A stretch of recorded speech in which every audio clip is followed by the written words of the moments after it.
Well, my name is Vivian. I'm going to give you all my name. Vivian Lee Washington Filer, because I love calling myself Washington because my dad was just so proud.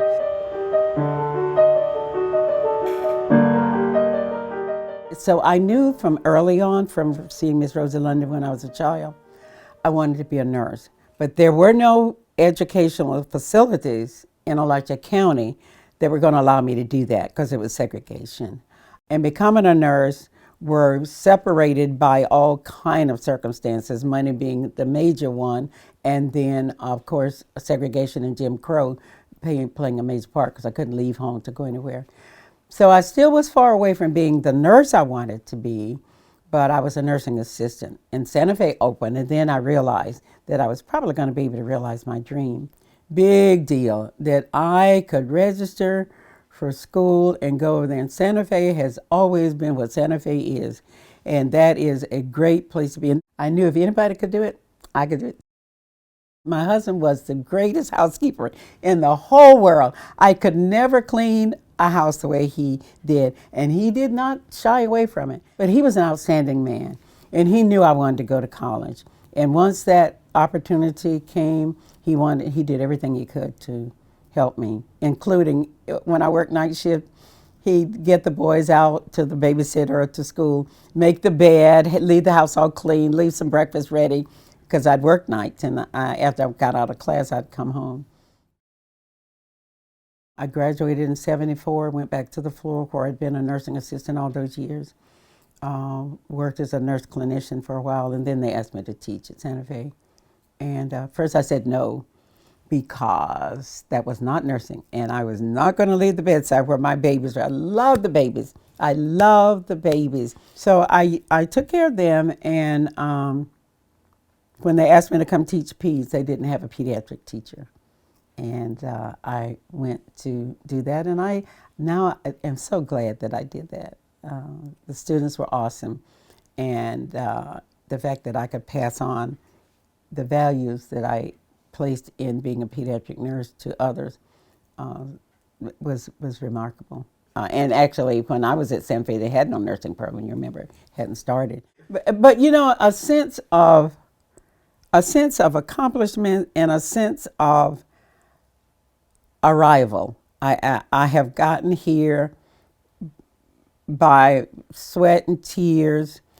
I want to make sure that those coming under me are going to be able to get where they need to be. Also, directions of where to go with your life. Now, all of those things were a part.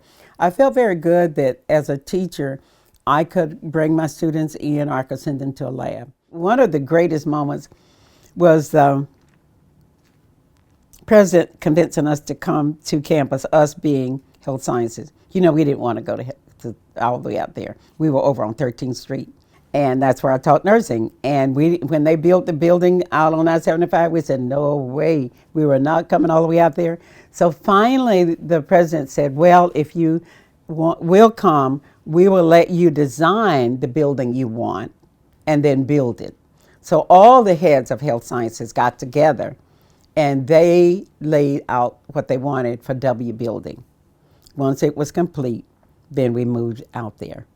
And that was sort of powerful, because then we had the nursing lab we wanted, and we had all the things we wanted. And since then, of course, they've gotten a new nursing lab. I still serve on the advisory board for them.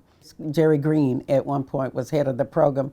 Jerry saw me in leadership role, so she elevated me. She promoted me to assistant director of nursing. And I held that role for a long time. So when she was eventually named the director of all the health sciences, she then named me as assistant director of health sciences. So when she retired, I became the interim director of all the health sciences. And they wanted me to apply for that job, but at that point, I was not going in for that.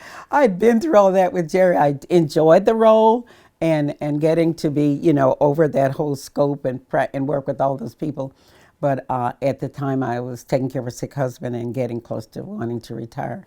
But I am really pleased when people recognize that it's a place of wisdom that I grew into. I didn't always have it, but now I see it as something that I can pass on.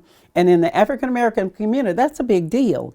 You know, when I pass a kid in the store or on the street or where, and he'll say, "Oh, hello, mother, let me get that door for you." When he calls me mother, that is the highest kind of respect that he can give me. And some younger women may not want that, but I eat it up.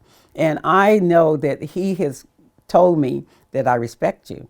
And that's why I use the word mother. It is up to them, and you can't make people do, but if they know you have that open spirit and you didn't meet them head on with the same level of anger or the same level of whatever they're bringing, maybe you can reach it. Now, I didn't have the student that you have today.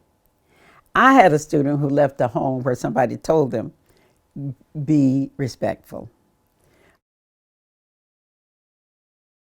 My doctor retired, my GI doctor, 2 years ago, and he was a talker, but he and I were just so close because I had it out with him more early on in our relationship. But anyway, we got real close. And he was telling me he was retiring, Dr. Mako, and he said, Vivian, I tell you, the best nurse on the floor is a Santa Fe nurse. And that's what I still respect. Santa Fe has a way of hiring the right people. We did it when we were there, and we had this connection with our students and with each other, and I think they're still doing it.